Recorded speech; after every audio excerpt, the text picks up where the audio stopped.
پیارے رسول صلی اللہ علیہ وسلم نے فرمایا جس بندے کو اور جس بندے پر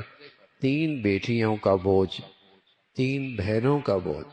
یا 2 ہی بیٹیاں ہوں یا 2 ہی بہنیں ہوں، ان کا بوجھ آ جائے اور پھر وہ ان کی اچھی تربیت کرے اور ان کے ساتھ اچھا سلوک کرے اور پھر ان کی شادی کر دے، فرمایا اس کے لیے جنت ضروری ہے،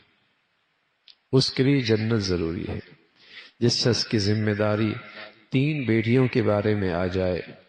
یا 3 بہنوں کے بارے میں اس پر ذمہ داری آ جائے، یا 2 ہی بہنیں ہوں یا 2 ہی بیٹیاں ہوں، پھر ان کی اچھی تربیت کرے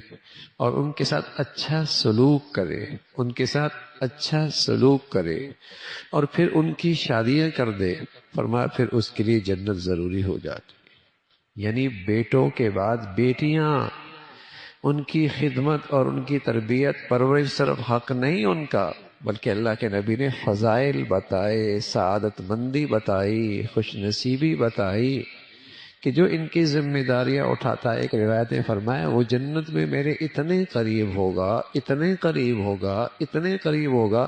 آپ نے ہاتھ کھڑا کیا اور یوں 2 انگلیاں کی، فرمایا جیسے یہ دو انگلیاں آپس میں قریب ہیں، یہ جنت میں میرے اتنے قریب ہوگا،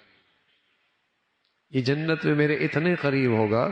جو بیٹیوں کی پرورش کرے اور ان کا اچھا سلوک کرے اور ان کی اچھی تربیت کرے اور ان کی پھر اچھی جگہ شادیاں کر دے جہاں اس کا شرم و حیا محفوظ ہو، جہاں اس کا ایمان محفوظ ہو، تو فرمایا اس کے لیے جنت بھی ہے اور جنت میں میری رفاقت بھی ہے۔ تو بیٹیاں بوجھ نہیں ہیں اور بیٹیاں وبال نہیں ہے اور بیٹیاں زحمت نہیں ہیں، بیٹیاں اللہ کی رحمت ہیں، بیٹیاں اللہ کی رحمت ہیں۔ اللہ رب العزت عمل کی توفیق نصیب فرمائے۔